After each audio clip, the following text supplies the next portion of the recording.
Hi all, welcome back. இன்றைக்கி நம்ம என்ன செய்ய போகிறோம்னு பார்த்தீங்கன்னா, சிம்பிளாக டேஸ்டியாக சடனாக செய்யக்கூடிய ஒரு சாம்பார் தாங்க. வெங்காய சாம்பார். அதை எப்படி செய்யலான்னு பார்க்கலாமா? வாங்க வீடியோக்குள்ளே போயிடலாம். அதுக்கு ஒரு குக்கர் வச்சுக்கோங்க. அதில் கொஞ்சம் உங்களுக்கு தேவையான பருப்பை கழுவி அதில் போட்டுக்கோங்க. உள்ளி போட்டுக்கோங்க, தக்காளி போட்டுக்கோங்க, சாம்பார் பொடி போட்டுக்கோங்க,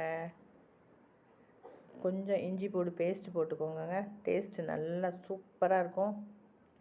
தண்ணி ஊற்றிக்கோங்க, தேவையான அளவு தண்ணி ஊற்றிக்கோங்க. கொஞ்சம் எண்ணெய் ஊற்றி விடுங்க, பொங்காமல் இருக்கும்.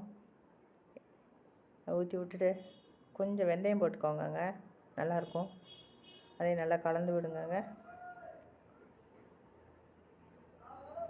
நல்லா கலந்து விடுங்க, இல்லைன்னா அடி பிடிச்சிரும். நான் உப்பு போடலைங்க. உப்பு வேணுன்னா நீங்கள் உப்பு போட்டுக்கோங்க. நான் உப்பு போட மாட்டேன். அடைச்சி வச்சு நல்லா ஒரு விசில் போதும். ஒரு விசில் வர்ற மாதிரி வேக வச்சு எடுத்துக்கோங்க.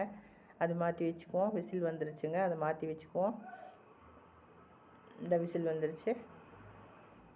ஒரு சின்ன சட்டி வச்சுக்கோங்க. அதில் கொஞ்சம் எண்ணெய் ஊற்றிக்கோங்க, கடுகு போட்டுக்கோங்க, உளுந்து போட்டுக்கோங்க, வெந்தயம் போட்டுக்கோங்க, ஜீரகம் போட்டுக்கோங்க, வத்தல் மிளகாய் போட்டுக்கோங்க. நல்லா கரிஞ்சு போகாமல் பார்த்துக்கோங்க. உள்ளி போட்டுக்கோங்க, பூடு போட்டுக்கோங்க, கருவேப்பிலை போட்டுக்கோங்க. நல்லா கரிஞ்சு போகாமல் நல்லா வறுத்து விடுங்க.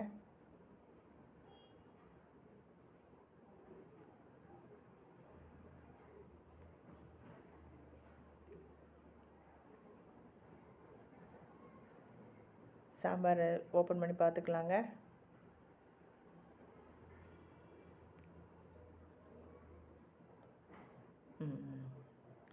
Super super super கொதிச்சிட்ருக்குங்க.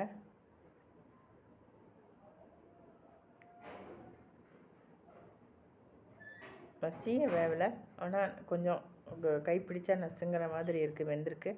அதுவே போதும், அதான் நல்லாயிருக்கும். அதில் நம்ம தாளிப்பு வச்சுருக்கோம்ல, தாளித்து வச்சுருக்கோம்ல, அந்த தாளிப்பத்திக்கு அதில் போட்டுக்கோங்க.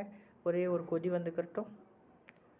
அதில் கொஞ்சம் குழம்பு ஊற்றி அதுலேயும் மறுபடியும் ஊற்றிக்கோங்க. நல்லா கலந்து விடுங்க. ஒரு கொதி வரட்டுங்க. இந்த வீடியோ உங்களுக்கு பிடிச்சிருந்துச்சின்னா ஒரு லைக், ஒரு ஷேர், ஒரு கமெண்ட், ஒரு சப்ஸ்கிரைப். ஓகேங்க. கொஞ்சம் சப்போர்ட் பண்ணி விடுங்க. நாங்களும் பாவப்பட்டவங்க தான். ஓகேங்க, பாய். தேங்க்யூ. தேங்க்ஸ் ஃபார் வாட்சிங். சாம்பார் ரெடிங்க. சாப்பிட்டு பார்ப்போமா?